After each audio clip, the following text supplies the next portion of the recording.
Good evening.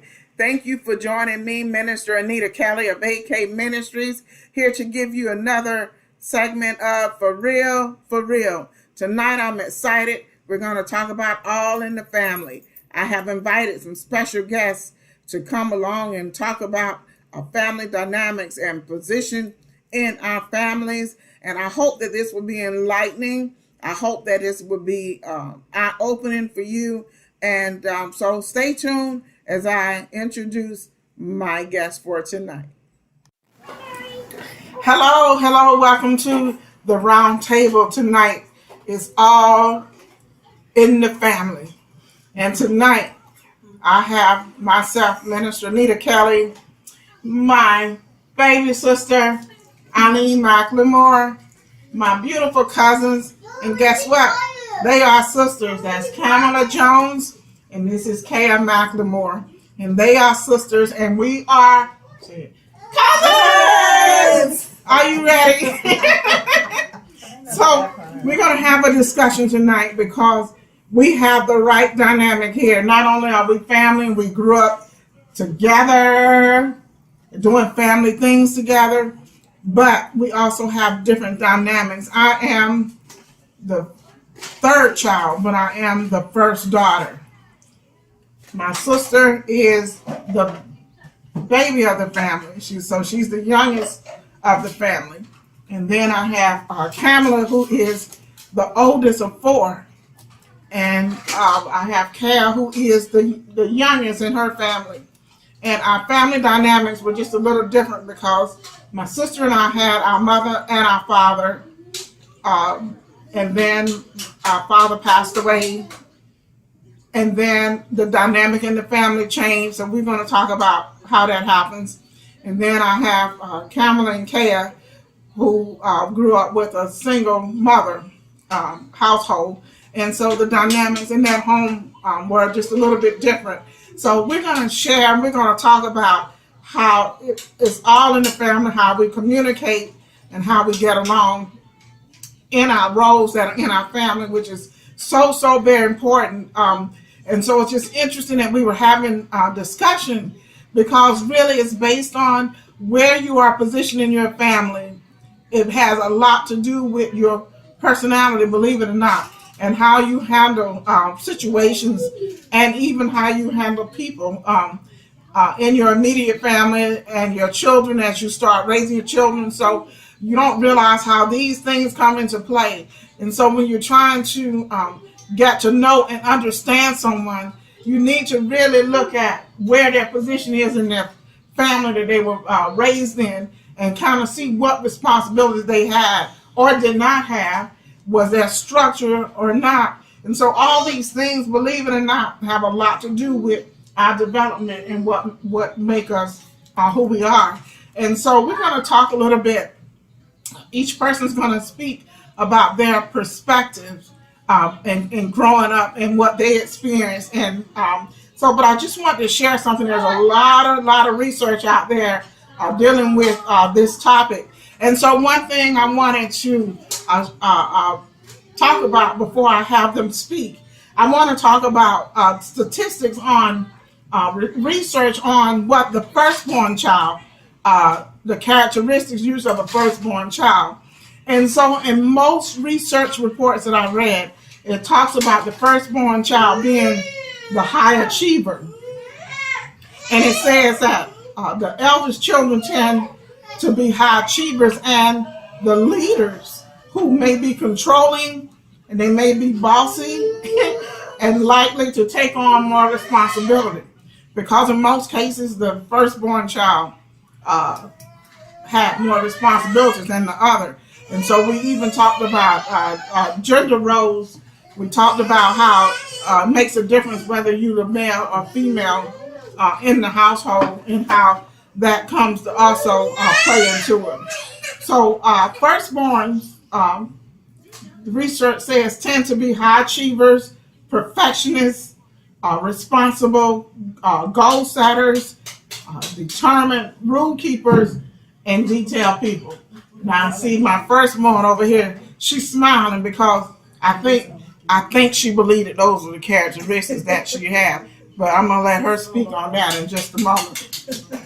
And then we have the second child, or you might call the middle children, because we had 4 in our home, so we had 2 middle kids. The oldest, my 2 brothers are older than me, so we had the 2 brothers and myself being the first girl, and then my younger sister. So what happens is my second brother and myself consider ourselves the middle kids, and then you got the bookends, we call them, the oldest and the youngest. And so so we talk about the second and middle children, and they tend to be the peacemakers, more diplomatic, more flexible, free spirits, generous, and maybe a little more competitive. And it talks about middle children seeking attention more from friends, because the firstborn children compensate. I'm sorry, because they have to compensate for lack of family attention usually, because the firstborn and the youngest tend to get the most attention in the family. So that leaves the middle children looking to seek more attention from friends and others outside of the family. Where if I back up, when it talked about the firstborn seek approval. Say they seek approval are usually perfectionists and tend to have more in common with other firstborns than they do with their own siblings, because why? They relate better with people who probably think more like them. So I just can't wait to dive into this. Then we have the youngest child, and we have 2 sitting here, and Cameron sitting between them. God bless her. But they call them youngest children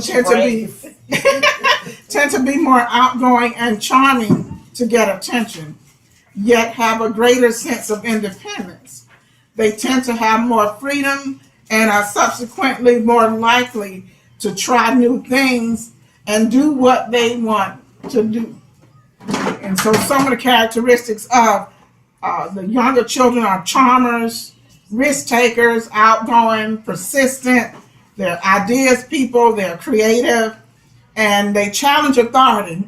That sounds like those babies. They challenge authority in the house. So we want to talk about that. I'm going to let each one come and introduce themselves and tell you what role they have in their family, and just share whatever it is they like to share about their role. Then we're going to get into more discussion about the family dynamics. I'll start with my sister, Eileen Diana McLemore. I am the 4th, the last. Save the best for last. That's me. What would they do without me? So I had to come, liven up the place, bring a little spark. What happened? It was just too humdrum and mediocre without me. Well, anyway, so, wow.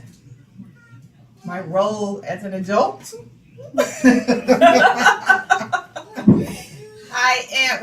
when I was little, I'm sure most of you know the stories, but I was like, I had to have my things just for me.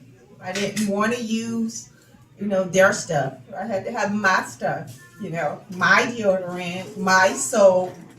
I had to have my jeans taken to the cleaners, just little things. So I was just, and I didn't like anybody messing with my stuff. And I still don't, but. Yeah. So I just had to have things that were mine, and I like my stuff organized, and I don't like anybody messing with it. And then I, sought a career, went to PMU, got a couple degrees, because I wanted to, map out my plan and achieve it. I was trying to get there. So as an adult, seems like more. I kind of seem like I'm the older person. Like I do everything because I guess that's just what I do, because I'm kind of a perfectionist. So, and it's like, because you think nobody else can do it but you. That's just. I mean, really. I always have to go behind people anyway. But anyway, so you don't have to. She don't have to. She chooses to because she thinks she's the only one that can do it right. The perfectionist. Okay, go. And 99.9% of the time, it's true.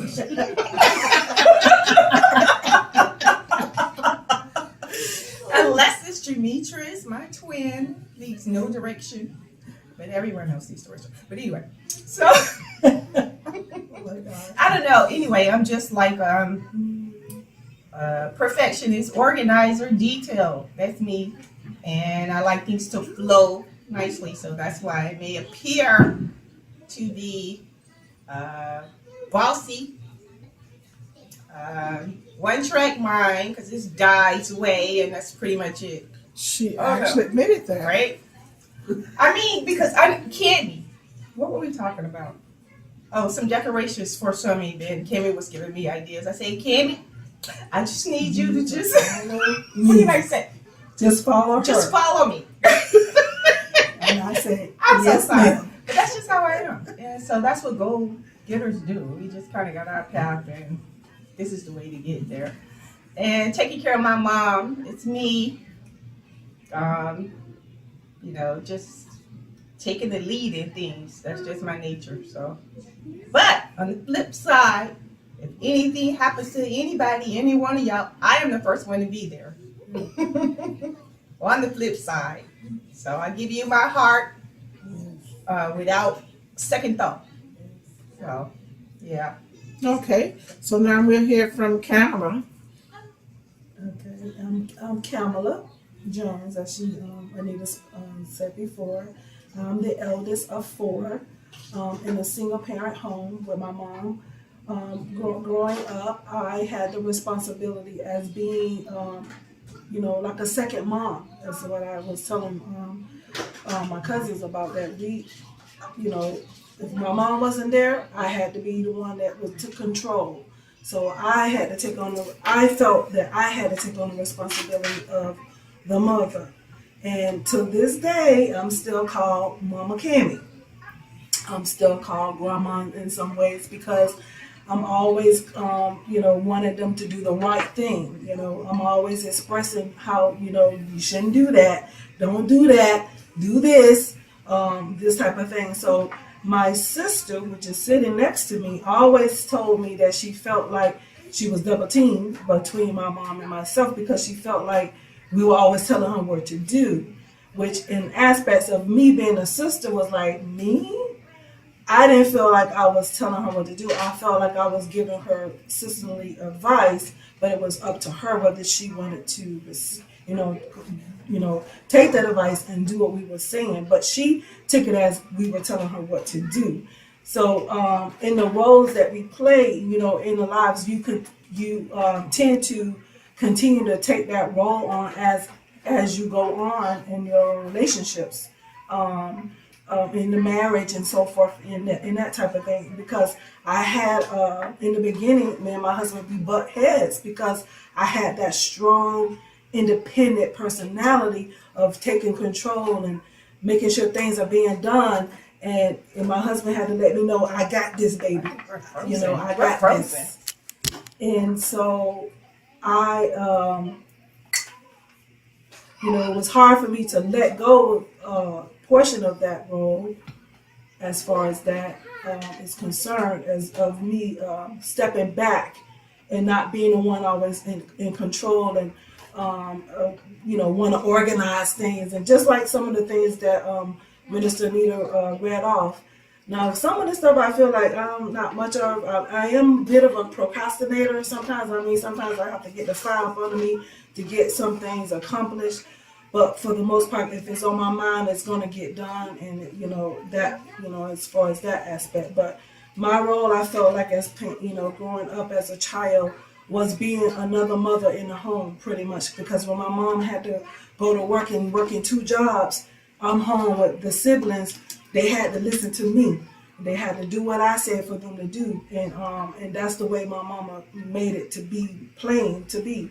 So in that aspect, that's how in terms that I, was raised, and I tended to be that way throughout life, of being that responsible one, the one you can always count on, the one that's going to be there, and the one that's there when nobody else is not there. That's me. So I turn it over to my sister. Hello, everyone. I'm Kaya, and I am the youngest out of four. Um, Being that you just heard from my sister, she is the oldest, and I have two brothers in between. Growing up, she was the second one, and we had to do whatever she says or it's consequences. So growing up with her is like not not having a sister to talk to and just brothers. Um, my brothers understood I had always confided in them more than I did her. Because talking to her was just like talking to my mom. And who wants to talk to their mom about what they're going through? Especially if they don't want to listen to you.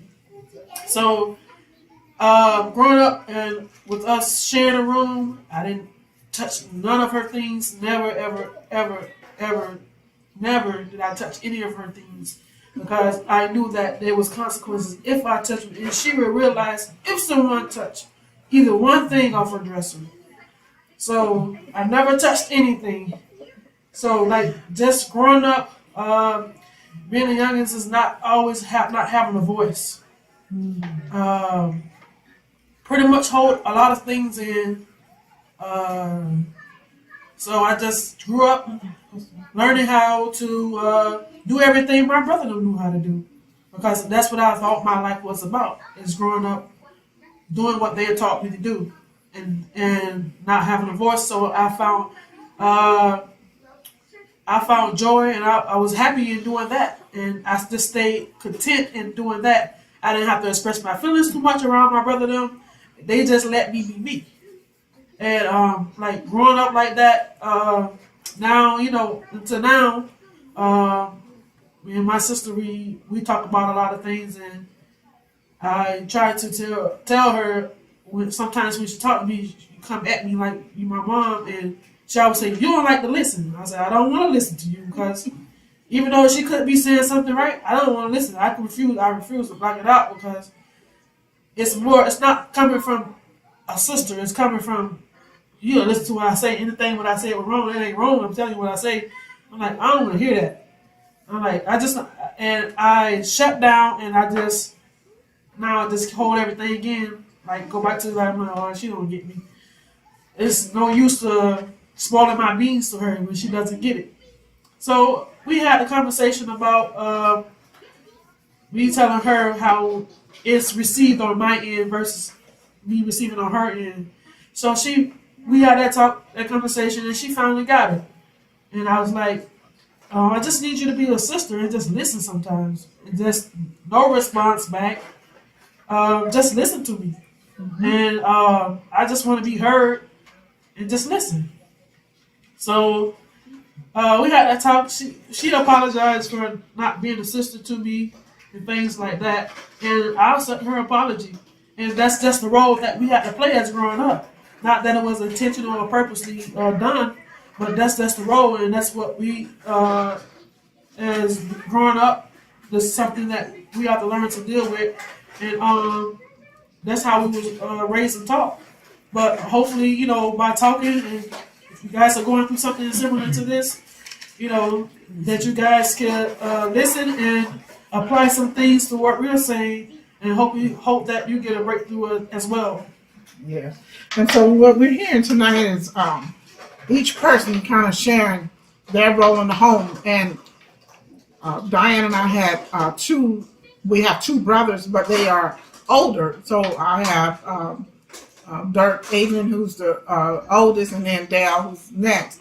And I'm actually third in line. But because I'm the first girl, then my role kind of changes. So a lot of the responsibilities, the cooking, the cleaning, and things like that fell on me. Taking care of my younger sister, while parents work and things like that. So my oldest brother did not inherit those jobs.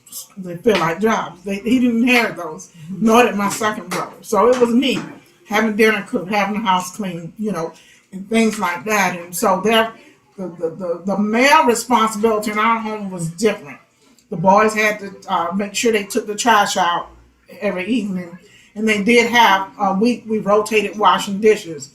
The three of us, my younger sister at that time was not in that rotation. So So I felt like I was the oldest because I had responsibilities very similar to Kamala, because if anything happened in that house, it didn't fall on the firstborn, which was a male. It fell on me being female. So when this happens, and then as you go through life, as Kamala says, she go to work and they call her mom, Cammy, wherever she go. Why? Because the character that she has built, because of the role that she played in her home, what you don't realize is that follows you wherever you go. So they see that character trait in you. And it's probably because, maybe they're being, we can be a little bossy because we had to be bossy, and I'm speaking like I'm the oldest again, because we talk about how roles can shift in a family based on those dynamics within the family. So you have to be a certain way at home, but what we don't realize is that we're carrying it different places. We're carrying it to school, we're carrying on our jobs, we grow up as adults, we get married, we're carrying it into relationships, we're carrying it into how we raise our children. And research is saying that a lot of times, we are putting that same pressure on our children that were placed on us, because that's the way we see it. And so each person in the family has a role to play, and it's not necessarily the same, but it's what keeps that family going. And so with that being said, and so we go about our life and we go about things, and everybody's contributing something, but they talk about parents.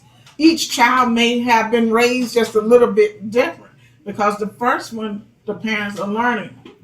By the time the second and third come, now they have experience. So the way they raised them might be just a little bit different from the way they did the first one now. Why? Because they have wisdom and they have something to work off of, because kids don't come with a manual, so they're learning as they go. So by the time they get to the last one, we don't know if they just get tired or what, but it seems like they just get away. The youngest seem like they get away with a lot more. And they may not feel like it, because I'm reading the article where it says the youngest feel like they left with all the hand-me-downs. If if their sizes were the same, that they're getting the leftover, everything gets cycled down, And so Cam made some very valid points when she said that she just did what they told her to do. So what happens is, when you become an adult, now you're trying to find out who you are. You're trying to find out what you like. Because if someone tells you what you like and what you should be doing all your life, you struggle with finding who you are. You struggle with trying to find out what you like and what you don't like. And so it takes a lot to come under that. But then what happens is, your other siblings sometimes will criticize you because they see you making some changes, but you're trying to scream out and say, I'm just trying to find out who I am. I'm tired of y'all telling me what to do. Now let me figure it out. Let me make some mistakes. It's okay. I'm just trying to figure it out.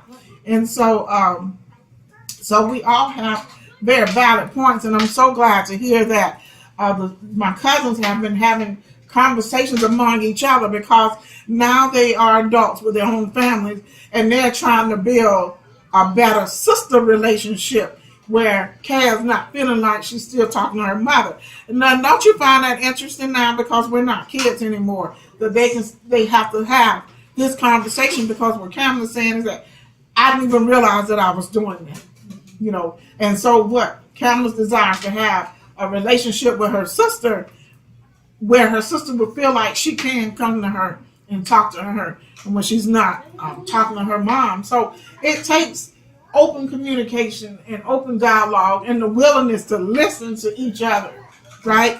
The willingness to listen to each other, and then try to figure out what I need to change. I don't have to play that role like I had to play it when we were growing up. I'm not having to report to my mother or my father anymore, So I do need to come off that. But so then that helps us to soul search a little bit more. And so my sister talks about, her and kind of very similar. You can't touch their stuff. And so we had this thing in our family where we had the two sets of females. We had the divas, and we had what y'all call it, just ordinary. Yeah. And so if you look now, Kara and I are the ordinaries, and those are the divas. Tracy would be with the divas. Yes. Our beautiful cousin Tracy would be with the divas. Tracy sits right So if you didn't care about all those nails and stuff, then you would be with me and Kara. And we have money in the bank. And we don't care. I comb my hair in the morning. I don't have to be doing that all day long. Right. But they take so long to get out of the house. So we made it a joke in our family because there is a difference. The divas, right now, their nails are done, their feet are done, their hair is polished, you know. And I can care less about nail polish. Kara can care less about nail polish. And so, so within the family, you know, we were able to see the differences and the similarities that we had, and make it fun. But they are alike. You can't touch their stuff, you know. And Right. yeah, and so the most interesting thing is that birth order changes. Like it says, if there's a gap, a 2 to 3 year gap, it changes. So that's why now you might feel like you are the oldest because you now taking more responsibilities in my mother's home like I used to, but now I have responsibilities in my own home. But the role has reversed now. She's taking care of most of the things in our mother's house. So the dynamic in the family can change. Situations, tragedies, you know, people die, and so that makes you sometimes have to step up. They tell you need to step up now or shift up, so then you get forced into a role that you're not used to being in, and so then you have to figure out how you're going to be in this role with people looking at you and they're expecting you to be like this, and you still trying to figure out what you need to do for this new role that you been thrown into and you didn't ask for. So I just want to talk and let's just have some discussion on what some of these things feel like when, you know, as adults, when roles change and, you know, whatever comes to mind. Go ahead if you want to share. When Kaya was speaking about not being able to come to Kimmy as a sister, I got a little emotional. I'm getting emotional now. I'm sorry. Because I had the sister. And, you know, when she tried to help me, of course, I chop her down. So I'm like, you can't win for losing. Because I had the sister, but I ain't want to listen to her either. You know? So I got a little emotional because she was missing the sister part. But I had the sister part, but I didn't really, you know, she would say, I don't know what you're calling me for, because you're going to do what you want to do anyway, you know. But I guess she was still there for me to pick up and call as a sister, you know. And I just, you ain't had that, and I just got a little, you know, I had it and abused it, so to speak, but I don't know what you call it. Yeah, I'm very abused. So that kind of stuck with me when you were talking. But as far as the roles changing, so mom and I feel like the sister, and you're the mom. That's how we feel. You know? Well, because that's what y'all did. I mean, they called me the mom, and a lot of times they didn't know how that offended me because the relationship that I had desired to have with my mother, my sister had it, and they would talk about anything, and I felt like they wouldn't talk to me, but they discussed me, and so that kept me from really confiding really in either one of them. I just felt like they discussed me instead of talking to me or even helping me. But one day I had some makeup on, and my sister said, Mom said you finally figured out how to wear your makeup. And I'm thinking, it set me back a minute. Because in my mind, I'm thinking, if I was not wearing my makeup correctly, then why didn't she teach me how to do it and not make fun of me, so to speak? To me, that was making fun of me behind my back. And this is my sister and my mom. So it was little things like that you know. And my sister's very forward, so she'll repeat it, but because she doesn't see it as an offense, she just see it as they had a conversation. But the way that I would receive it like an offense to me because I didn't have that same relationship with my mom that my sister had. Even today, they can talk about anything. They can talk about relationships, sexual relationships. They can talk about a lot of stuff, and I just never felt like I could do that. Now, maybe that's just on me, but I just never felt like I could do that. I just felt like they really don't know who I have become. You know, that's how I felt. So, you know, you're talking about how you feel. I mean, you know, people can take away from you your story. Your story, right? What I'm feeling and why I felt that way. Go ahead, ladies. Anybody? I don't want to talk the whole time. You all welcome to. But I can say for me as being the eldest, being that I played the role as the mom, I had no one to go to because I couldn't go to my mom and I didn't go to my sister because my sister was younger. So I felt I had no one. I had my cousins, I would talk to them, you know, but like in the dynamics of being around, I felt like I had nobody. So I had no choice but to, you know, to figure it out. Things on my own, or just, you know, or I just didn't talk about it. Like sometimes, you know, what my sister said, it kind of touched me too when she said, "I feel like you have no voice," because she felt like she had no voice. I felt like I had no voice as being the eldest, even though she seen me in the light of being that mother figure. I, in return, still felt like I had no voice because who was listening to me other than my mom, me telling her what was my siblings doing or whatever. But I felt like I couldn't go to her as being a daughter to tell her who I was and what I felt and the things that I desired or whatever. I felt like I didn't have that, you know. I would see the things that my cousin did, and I would always want to emulate the things that she did, as far as, you know, trying to, you know, she went to school, she did all that. I tried to do all of that. I went to school, I went away, but because I was so embodied of being taking care of the house and being home, I couldn't even focus on that being away, so I stayed home. And I went and tried to do a local school. You know, you go to local school and you work at the same time, but what do you end up doing? You create more bills, so you just tend to work more and you don't do school anymore. So that was my journey of schooling. I only did like 2 years, and then I just worked because I had to create, you know, you have bills, you're trying to help mom because she's a single parent. She was leaning on you more, so I felt like it was my responsibility to help take care of home versus me going to finish school, which I always desired. To this day, I still desire to have a degree. And, you know, my husband, we talk about that. He said, well, babe, you know, you don't have to do that. But I said, yeah, I know, but there's something I want to do because I feel like I want to say I accomplished that, that I did that.